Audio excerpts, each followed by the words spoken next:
Eric, how are you? I'm fine, thanks, Jack. How are you? Great. We should introduce ourselves. I'm Jack Balkin. I teach constitutional law at the Yale Law School, and you are? I'm Eric Posner, and I teach foreign relations law and some other aspects of constitutional and international law at the University of Chicago Law School. Right. Today, this is a special Blogging Heads TV about the presidency and the future of the presidency, and we're going to talk about the war on terror, and we're going to talk about allocation of responsibilities between President and Congress and the courts.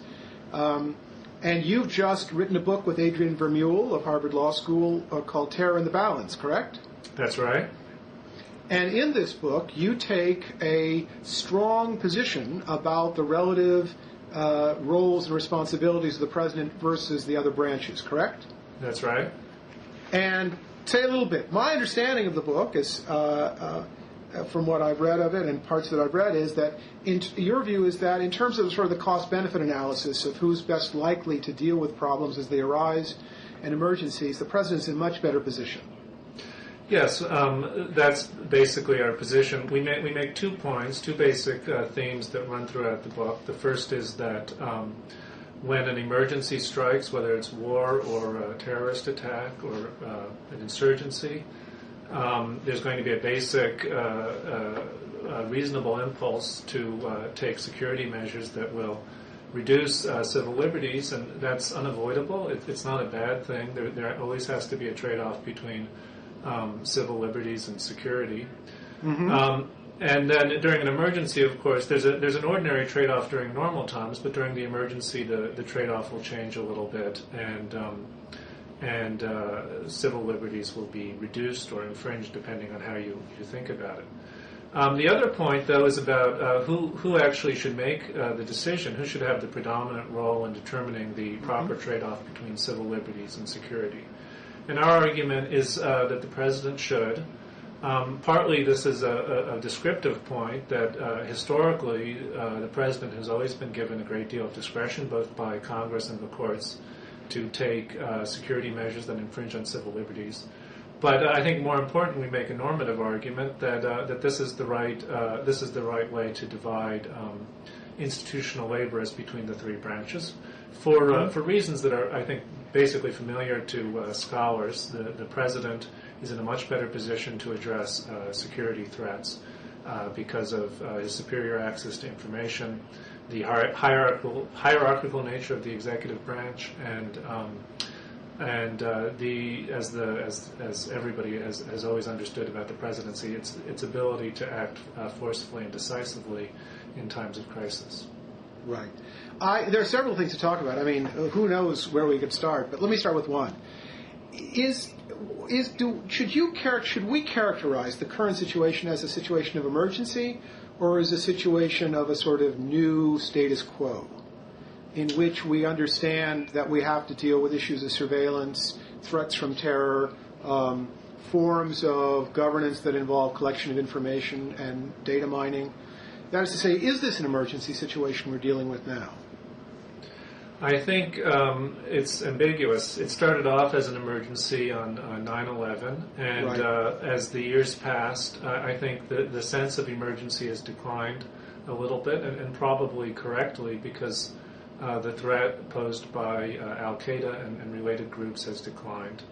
And now we're in a hazy twilight period where I think there's legitimate debate about whether we're still in an emergency or whether we've returned to normal times. Although normal times where perhaps civil liberties will have to be permanently reduced marginally, not completely, of course, because of the new type of threat that faces us. Yeah, now, so to give you my take on this, I don't think that, in fact, we're in a state of emergency. I think rather that we're in a new status quo that's characterized by terrorism as a key threat. It's certainly not the only threat that we're facing. And in this status quo, the presidency is going to assert various powers, justified in order to meet the various foreign policy threats that we reach. And that also, at the same time, governments just have more tools at their disposal to engage in forms of surveillance and data collection than they ever did before. and that now they have the tools and the power, they want to use them. So I wouldn't see it as an emergent situation, but rather a situation caused by changes in technology, changes in our foreign policy problems, changes in who we're fighting against, who wants to attack us, and why they want to attack us. Yeah, well, maybe a nice analogy would be the Cold War. So was the Cold War an emergency, or it's very hard to it's we're talking about a continuous variable. At one extreme, everything is normal, foreign relations are well understood, security threats are relatively minor. At the other extreme, we're in the middle of a surprise attack, and at all times. But I think that cross-cuts, Eric, because it could be that the security threats are very significant, but that they just are ongoing. So the Cold War is a good example. Yeah. What's interesting about the Cold War is, if you think about it in terms of state building and technology, right? Two things I like to think about. In terms of technology, well, we had the bomb for a while exclusively, and then later the Russians had the bomb. And then once we both had the bomb, that basically created a certain set of problems for us in terms of our security. Similarly, how were you going to conduct war? Well, we weren't going to directly engage with the Russians if we could avoid it. And we tried to avoid it as much as possible. On the other hand, we did want to engage with them in other ways, through a strategy of containment and through proxy kinds of wars that we got involved in.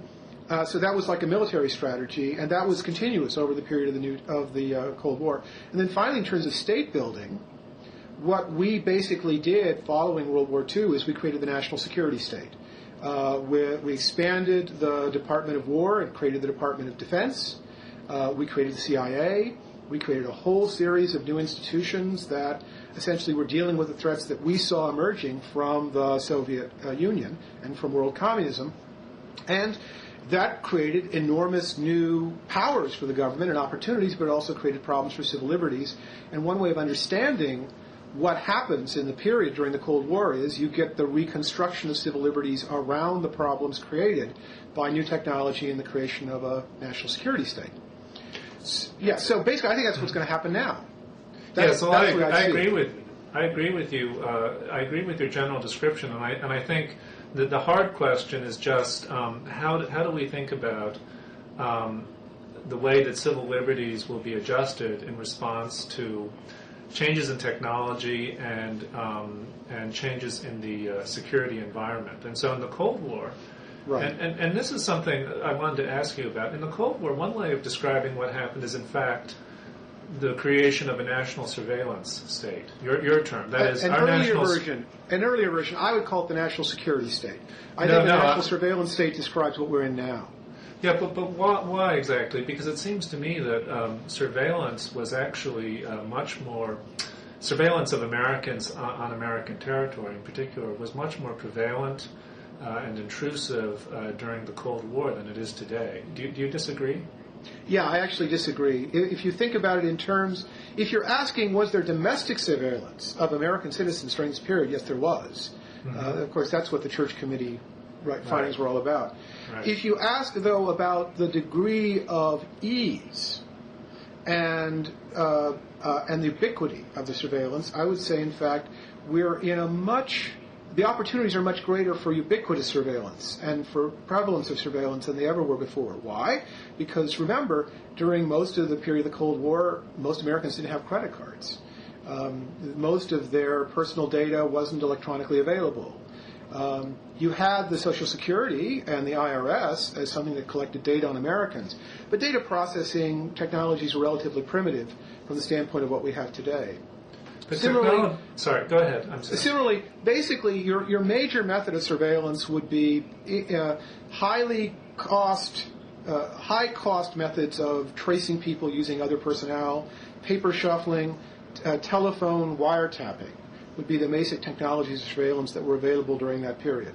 Now we have all that, but we have much more technologically sophisticated and cost-effective methods of surveillance than ever had before. For example, I'm using a relatively cheap video camera right now to record this, and I don't know what you're using, but you're probably using something that would have been incredibly high-tech, 25 years ago.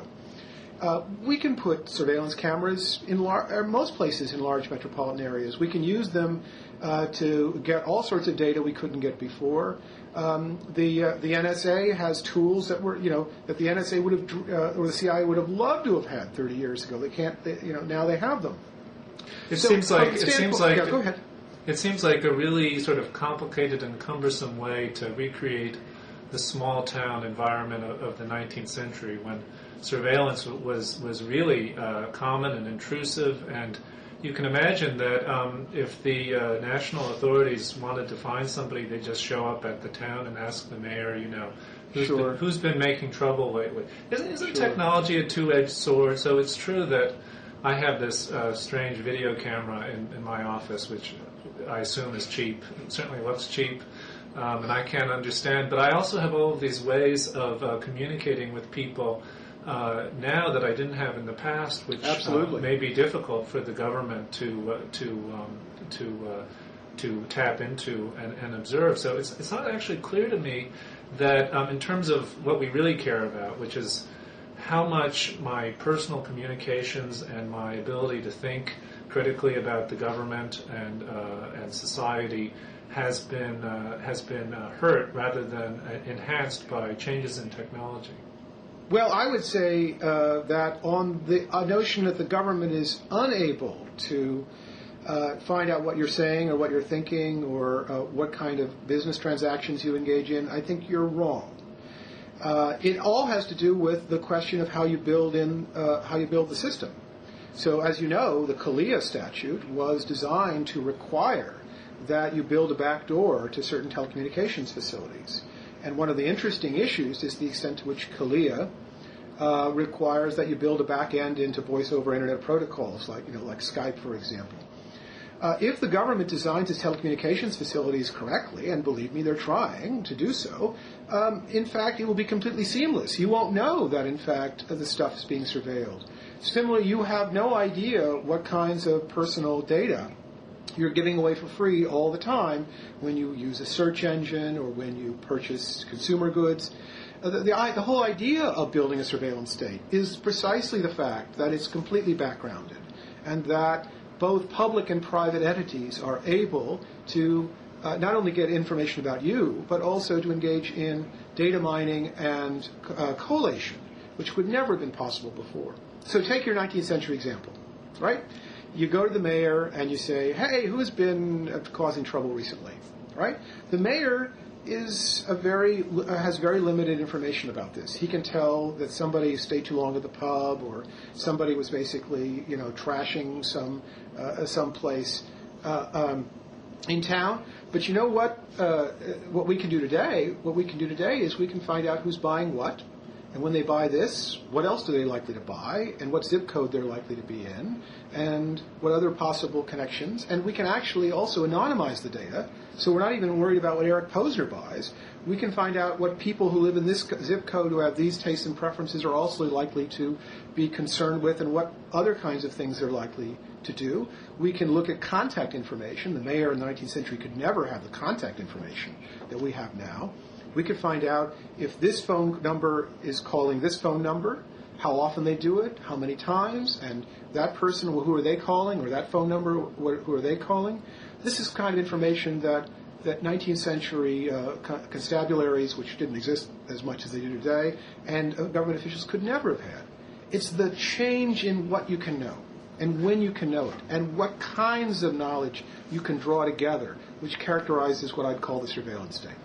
But we need to be careful about two other factors that I guess I would emphasize. The first is the difference between having the technological ability or opportunity to eavesdrop on a private citizen.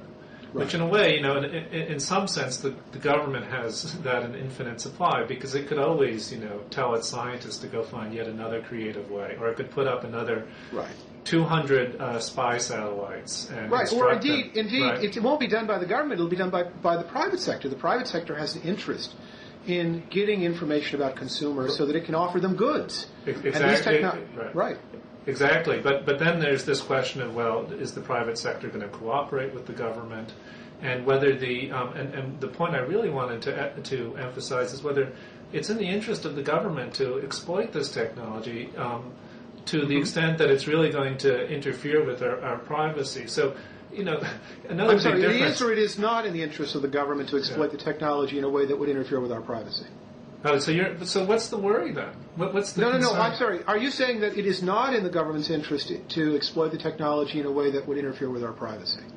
Yeah, a reasonable... Why is it not in the government's interest if it faces problems of governance, preservation of social order, trying to provide government services? Why is it not in the government's interest to use technologies available to it and to purchase information and cooperate with private parties in such a way as to keep the country safe and provide social services? I would think it would have every incentive to do so. Oh, absolutely. But I meant to the extent that it would interfere with behavior that we would really consider worrisome.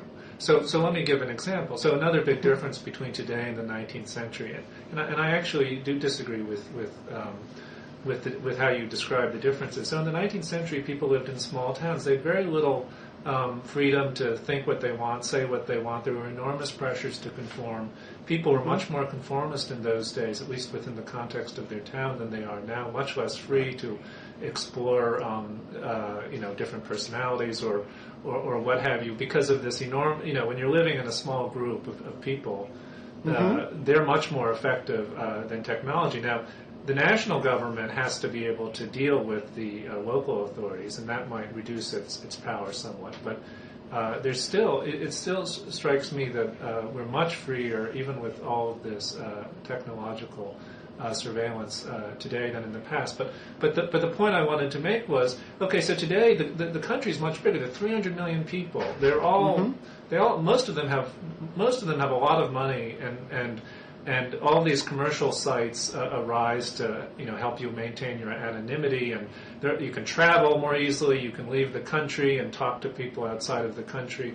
Right. You can communicate much more easily than in the past. So in the past, I could communicate with my neighbors. Now I can communicate with people. I all must over say, the world. Eric, I think your understanding of the technology and what is available is incorrect. Your notion that anonymity is easily achieved in a wide range of telecommunications facilities may have been true in 1995, but is no longer true. Oh, no, I wasn't. Your notion, moreover, that you can talk to people outside the country, free of surveillance by the NSA or the government, is also, I think, incorrect. Especially. No. I'm sorry. I didn't mean to say that you could do that with a guarantee of anonymity. I actually was going to make one more point, which was that one more step to my argument, which was that the government has to deal with all of this stuff. In other words, the government, if it wants to, monitor 300 million people, and sort of, go after, it can of course go after some of them by having the algorithm set up to detect the people who engage in objectionable behavior. But from the government's perspective, today, I mean, what is it going to go at? How is it going to set up these algorithms? What is it going to concentrate on? The point being that the government has limited resources, and the amount of information that's flying over the airwaves and through the wires is unbelievably vast. And so, so we can imagine what I think, the ominous undertones of your statement about the national surveillance state, that the government would be like a police state, and it would try to suppress free thought, and it would try to reduce political competition, it would try to harass political opponents. And if that were going on, I didn't agree with you entirely. I'd be tremendously worried about what's going on. But I think those times are behind us, and what the government wants to use this, it's got this vast power, but very limited ability to use it effectively because of the enormous amount of information out there. It's going to go after the people who pose the greatest threat to society. So I'm a bit of an optimist about this, and I gather you're not from what I've read that you've written. Why are you so concerned that the government is going to misuse this technology? After all, you give a police officer a gun, he could shoot a protester or a person who doesn't belong to his party. One always takes these risks What's so special and new about technology that would justify saying that we're moving into a national surveillance state, something different from the constitutional norms of the past? Well, there are at least three things that we have to separate on the table. The first is the question of whether the threat is simply a threat of government punishing its political enemies. I think that's not what the threat is primarily. Okay. I think the threat is that individuals' privacy will be taken away from them, and that, in fact, the government will use information against them in various ways, or the government will get the wrong information about them and mistakenly treat them inappropriately when it shouldn't treat them that way. Also, I think that the idea of a national surveillance state is not simply a claim about what the national government does. I think it's a claim about the ways in which all government at all levels will use technologies of surveillance and information gathering and data mining in order to provide social services and protect social order. So that it's not just simply going to happen at the level of the United States government, which, as you know, is not omnipotent. But what will New York City do when it institutes something like London, that basically will take cameras of everybody's cars and license plates and see when they come in and out? New York will want to do that because it wants to deal with a traffic problem. Of course, once it has the data, you see, it also then has location. It also basically has locational information about people. It can use it for other purposes, like law enforcement, not just simply for traffic purposes. Data collected for one purpose can be used for another purpose. It can be collated with other information. So That's what I wanted. But wait, I'm not finished. So the issue isn't simply that the information will be done at the government, also at the private level. So in other words, the major collectors of data about people in the United States may not be the federal government. It may, in fact, be private parties who, in fact, want to get information about the people in order to know what their habits are. Now, the reason why we would be concerned about this is the argument you're making is kind of the opposite of the argument that the administration is currently making. And I just wanted to point out the interesting irony of it. Okay. The argument you're making is an argument from futility. There's too much information. The government can't possibly get access to the information. And they can't possibly find the stuff that would be problematic for individuals.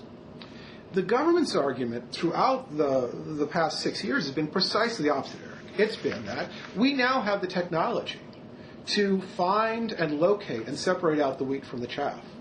That we are in a more powerful position than we've ever been before, and we need to use this technology in order to secure America. That's why we need something like the Protect America Act passed in August. It's not because basically there's a fire hose of data being thrown at us and, God, we can't use any more. It's rather we now have the tools to make use of the information, and we need it. So please let us have access to it in ways we never did before. The claim that the government can't handle all the information, by the way, could be flipped in the following way. It might suggest that because of the government's incompetence, it might, for example, put somebody like Eric Posner on the do not fly list because his name is similar to somebody else.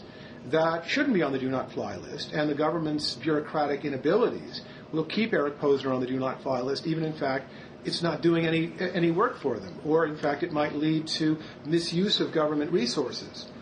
The concern that I'm trying to raise is that you shouldn't assume that simultaneously the government should be given enormous authority in order to protect public safety because, in fact, that's their job, and simultaneously claim the government is incompetent in its ability to do that. These are two interesting claims, but they don't sit well together. Right, and I wasn't making those claims. I was making a claim about the incentives of the government.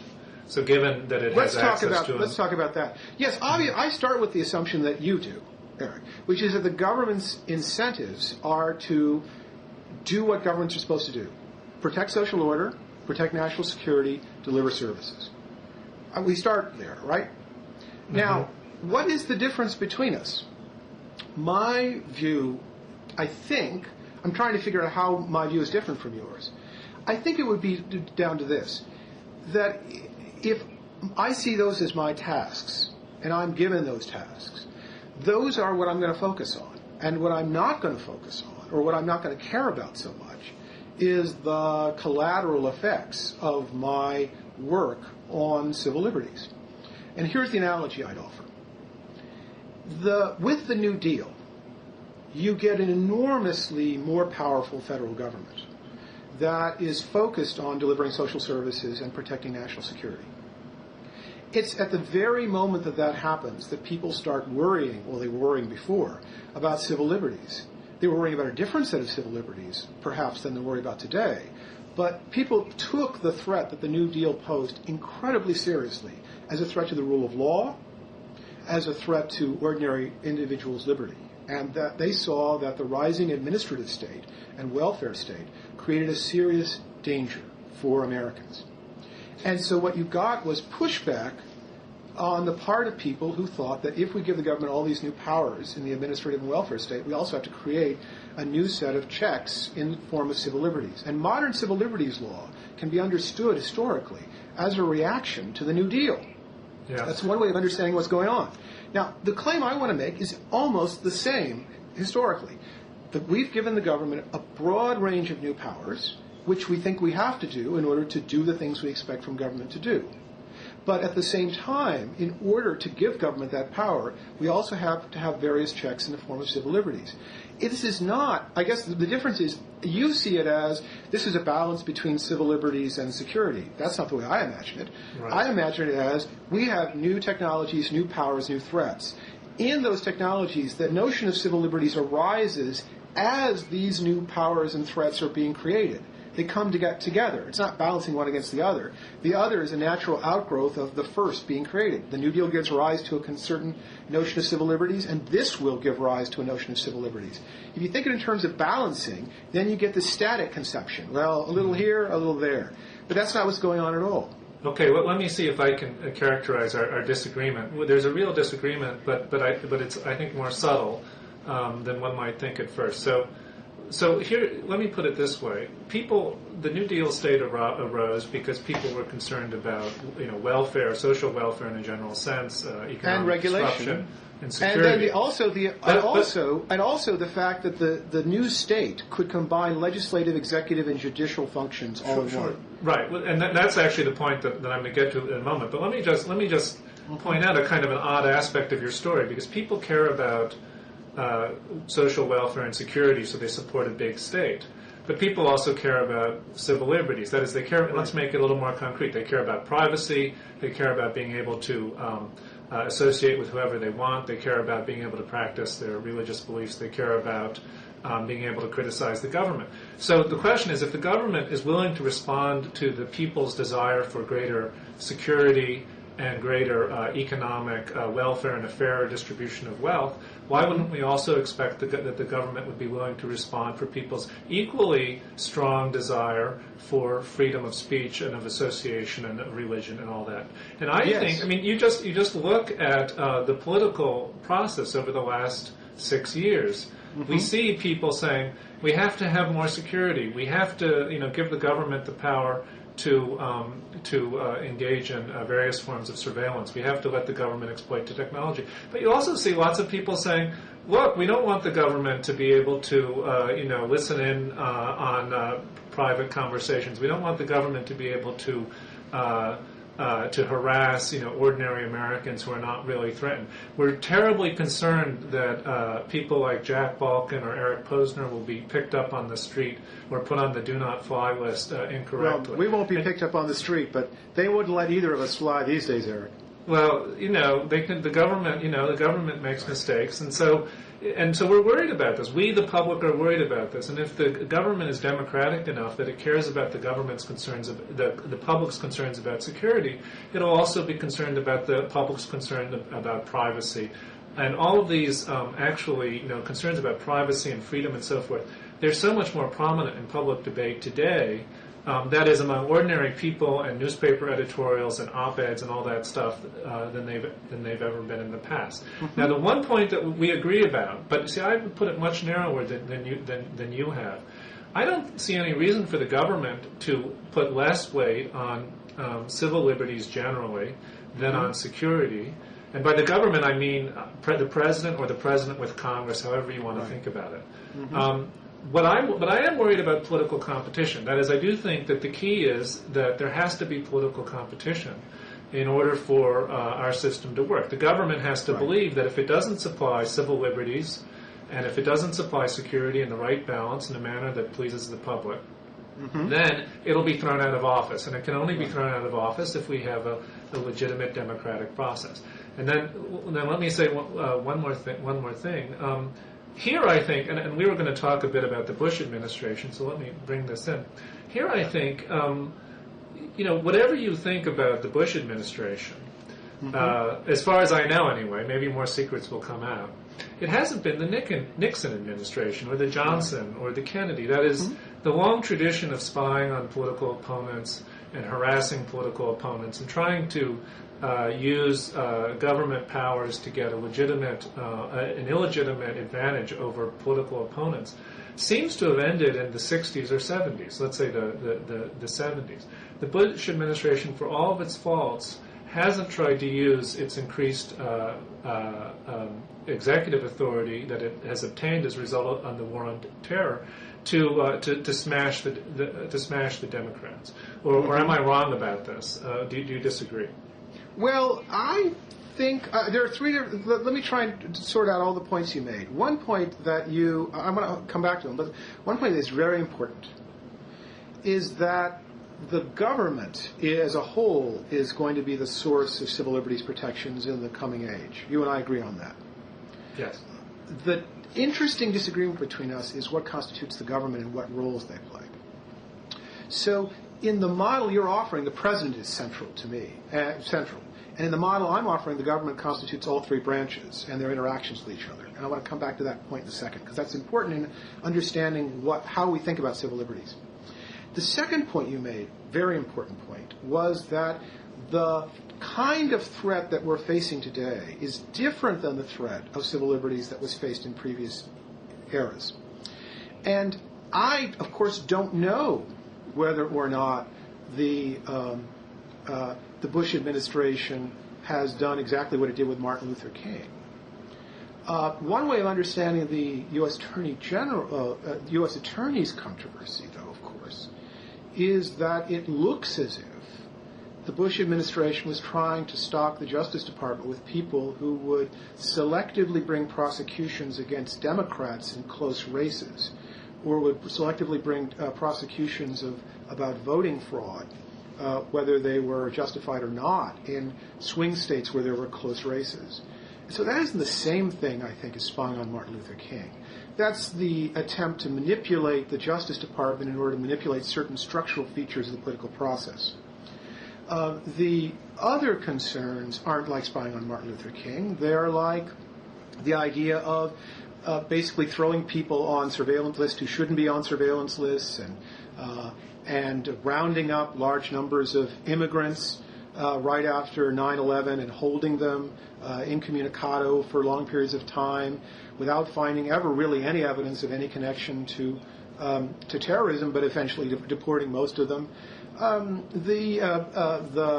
Breaking the law in FISA, things like that. These really aren't the same thing that was going on in the 60s and the 50s and the 40s, which leads me to a central point. It's a point that I'm interested in your views on. A long time ago, not a long time ago, but it was a long time ago in our time, your colleague Cass Sunstein, a truly great scholar, and Jack Goldsmith, another great scholar, both of whom I respect a great deal, wrote a piece in which they said, look, we're never going back to the bad old days of civil liberties violations. We're never going to do Korematsu again. We're never going to do the same things we did in the past. And as I read it, I said, well, there's a lot of truth of it. It relates to what you just said. But that's not the way civil liberties works. Civil liberties is always a moving target. It's always a different thing that's at stake when problems of governance change, technologies change, foreign policy changes, threats from outside change. So I would be incredibly surprised if the Bush administration went by the Nixon playbook. That would be disturbing, but it would be surprising as well. The threat of civil liberties is always new. The ways in which the problem happens are always new. They're never the same ways that happened before. And that, to me, is the challenge of civil liberties in the modern period. That's why I say that the issue of civil liberties grows organically out of the forms of governance characteristic of a time. And that's why it may well be true that everything you say is correct, that they're not doing what the Nixon administration did or the Johnson administration did. But we could still be very worried about civil liberties. Well, we could be worried about civil liberties. But, there's worrying about civil liberties and there's worrying about civil liberties. So we could think of civil liberties as just being... There's one and the other, yes. I see your point. We could think of it as, the quality of the environment, how clean the air is, and for that matter, how secure we should be, how much redistribution of money there should be. I'm happy, that's how I think of civil liberties. But it seems to me that when you think of... You see it as just one another of a set of policy concerns like environment, redistribution. Right. And there's trade-offs in our government... let me ask you a question. Eric? Hi, Jack. Hi, we got cut off at exactly the most interesting moment. We were onto something really big. Well, the government probably didn't want our viewers to hear it, so I assume that's what happened. Yeah, I guess. This is the point that I thought it was really crucial, and you raised it in such a really pristine way. The way in which you talked about the problem of civil liberties, as I understand it, by the way, I take it that everything is okay on your end? Yeah, it's just the phone end. Yeah. Cameras are still running, everything? Okay, they can edit out to this point. Anyway, the point you were just raising, I think which is crucial, is that the way in which you describe the problem of civil liberties is as a kind of good, which is produced by a political process. And it's like a clean environment, clean water, safe streets, a distribution of money, provision of social services. It's something that the political system produces, and there is demand for it, right? Right. And what I was suggesting was a different way of thinking about civil liberties. I was thinking that what civil liberties is not just simply an end product, a deliverable of governance, but it actually relates to the structure of governance itself. That is, it's not a choice between environment and civil liberties, but rather civil liberties plays important roles in producing the system of governance we have and making sure the system of governance is fair and democratic and that it works effectively. That is to say, it's a way in which we shape politics and make politics possible. And so that's why I think we have to pay greater attention to civil liberties as a structural matter when the other forms of governance are changing around us. That's why I think that every time the forms of war change, technology changes, we have to pay attention to civil liberties again because it's the forms of governance that are at stake, not just the deliverables of governance.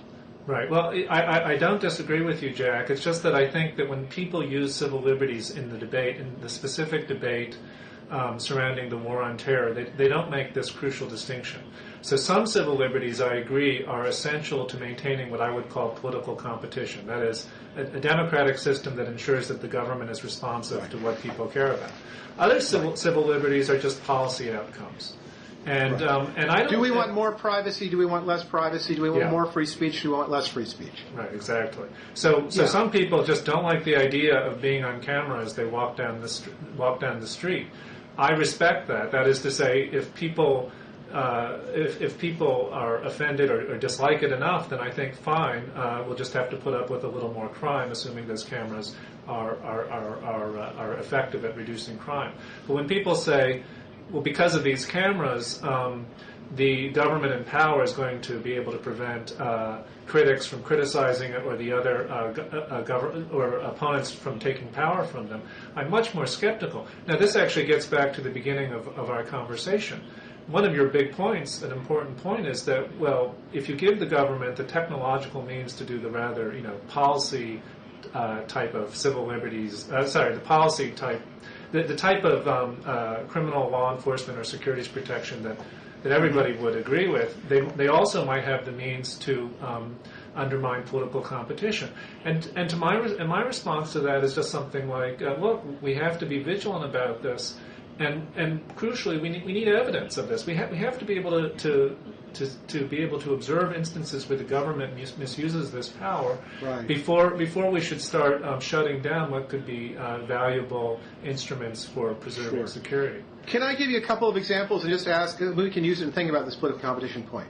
So as you know, the Justice Department this Inspector General of the Justice Department did this report on what Attorney General Ashcroft did in the days following 9/11.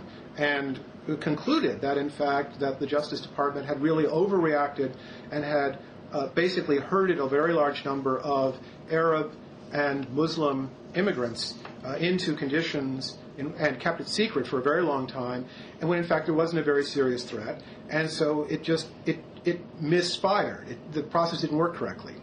I don't know whether I would call that an issue of political competition. It could be an issue of political competition in the sense that it would tend to frighten those persons who are Muslim or of Arab descent and would think that, if I really start making noise, the government is going to treat me in this way. It's possible. It's possible. But it's also possible. Well, I don't know. I mean, okay, it would well, be. I that's think my you instinct. really should.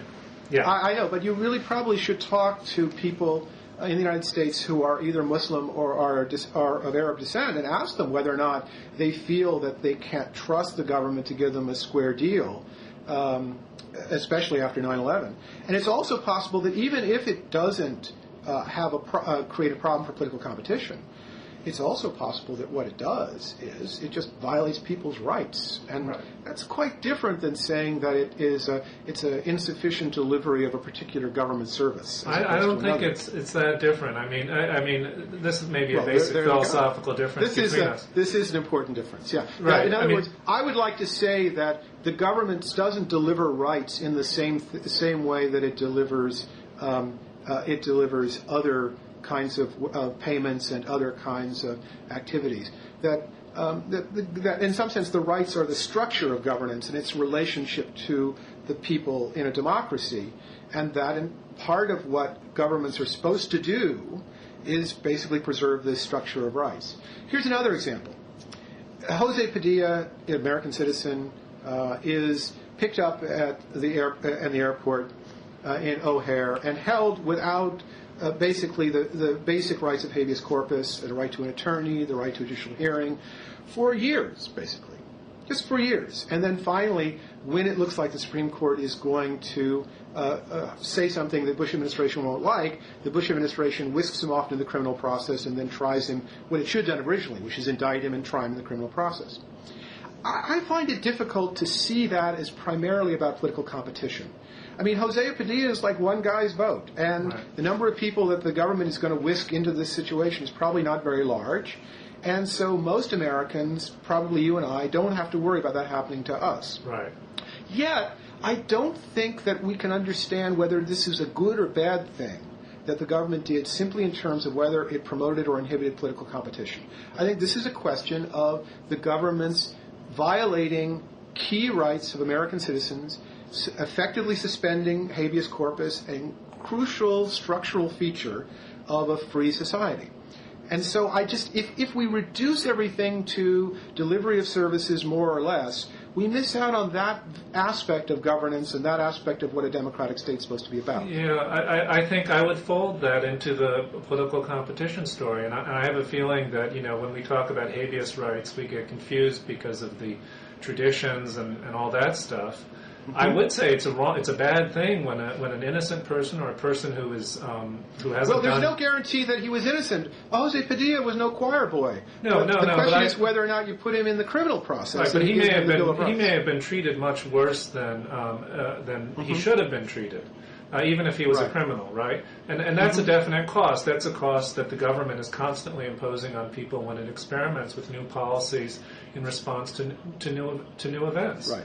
And the government does this all the time. When it creates a new environmental regulation, if it's not strict enough, people are going to die as a result because the pollution is going to injure their lungs. If they make it too strict, people are going to lose jobs. These are real harms. I think they're harms just as significant as the harm that was done to Padilla. Much more important is the first issue, that if the government makes it a general practice of detaining people without a trial, there's the risk that they would use that against people who are not actually a threat, but who pose a political threat rather than a real threat. That's the sort of thing that scares me. But that hasn't happened, and I think that's the important point, that the government can always misuse these new powers that it claims for itself. But there's a difference between making an error or going a little too far and then retrenching, making a silly legal argument in order to cover tracks. I mean, all of that stuff is just business as usual for the government. what we should be worried about are the use of these new powers in order to suppress political competition, and in a major way, not in a minor way. What about the use of? But shouldn't we also be worried about the use of these powers, for example, to torture people or to hold people without hearings or to deny them basic forms of legal process? These things may or may not be concerns of political competition, especially if the people affected are aliens and don't have the right to vote in the country. And yet, you might think that a democracy devoted to the rule of law might see these as really important questions, even if, in fact, it has almost no effect on the ability of the Republicans and Democrats to compete with each other on a fair playing field in subsequent elections. Yeah, well, I mean, I don't think immigration has ever had much to do with the rule of law. I think when rule of law is invoked, people stop thinking about things. I agree these are important questions. And I agree that detention and the other types of activities you mentioned are both intrinsically harmful because they increase the error rate, and are more seriously harmful to political competition because of the potential that they could be misused. Again, I'll just repeat that if they're not misused, if there's little evidence that they're misused, then we can not worry too much about the political competition point. But these are certainly, bad things. It's bad to harm people, to detain people when it turns out that doing so doesn't actually enhance security in any way, and even when it does, it's only minor, and the people who are harmed or scared have been hurt in a significant way. All of these things are serious problems. Let me ask you, doesn't that suggest that there's an independent justification for civil liberties, which is not just simply political competition, and is not just simply the idea of the integrity of governance, which was the other point I was making, but simply the idea that the government should be held to a fairly significant proof, give reasons. There should be some checks on its decision-making process before it does things that will significantly harm someone, like, for example, torturing them. Well, I don't agree with that. I don't agree with that because it's too rigid and abstract. When the government can get a lot of protection that is really benefit society a lot by taking an action that's going to have a high error rate, right, then it may well be justified. And when it has a high error... But Eric, it struck me that the argument I was now offering was a kind of efficiency rationale for civil liberties, as opposed to another kind. Right, for example, it was the idea that, in fact, the government actually does its job better when it is required to give reasons and justification for what it wants to do, when it has to be able to explain to the public why people were treated badly and why they weren't. To take just one example, which may not be representative, but recently there's now been a scandal over the CIA's destruction of tapes that indicated how it interrogated various suspects. These probably very bad people, but the tapes apparently suggest that they were subjected to enhanced interrogation procedures that many people would consider torture. And the CIA, some lower-level attorney apparently, or at least that's the story going out now, decided sua sponte to destroy these tapes. And the Bush administration is insisting, we had nothing to do with it, we didn't know about it, we would have said no if we had wanted to, been told about it. But it seems to me that the availability of procedures to check and restrict and to record what's going on and make it available for others so that you know that other people, in fact, will know what you did is a really good way of making sure that you take into account the relevant information you need to take into account before you do something serious like that. Well, absolutely. I don't disagree with you on that. So let me just follow up on this. One interesting feature of the national surveillance state might be that we might require that more and more operations of government are themselves surveilled. That is, we record interrogations, we do auditing of various forms of electronic surveillance, we watch the watchers, we might say, and make those things available to an appropriate body of people who would have appropriate security clearances to decide whether or not people, in fact, did what they were supposed to do under their jobs or didn't. And that would increase efficiency, right, and it would also, I think, protect civil liberties, although in a different way than most people imagine. Well, that's why I said at the beginning that technology is a two-edged sword. In fact, you could say that cell phone cameras have greatly reduced the ability of the government to engage in abuse, right? We learned this from Abu Ghraib, which would probably not have been a scandal if there hadn't been the photographs, or I'm not sure they were cell phones, but the photographs, the easy availability of I understand, but I get your basic point, that once you put tools of surveillance in everybody's hands, right, there is the possibility, this is David Brin's point in Transparent Society, there's the possibility that you can create forms of accountability in a democracy that weren't available before. And I think you and I agree on this. Yes. But this is we're going to have to close this down because we both ended up at the conversation being supporting both national security and civil liberties. How did that happen, Eric? But I do want to have another conversation with you because there's more things to talk about that just came out of this. One has to do with the issue of information and how we push information through a democratic system and what that has to do with both governance, political competition, and civil liberties. I think it's a really important question raised by what you just said. And the other question was, what do we make of this president and his contributions to the growth of the presidency and the future of the presidency? I think I'm inviting you. Let's do another of these, and let's take those two issues off the table and talk about them. That would be terrific, Jack. I'd love to. Wonderful. It was great talking to you, and I look forward to another conversation in the future. Me too. Thanks very much. Right. Bye-bye. Bye.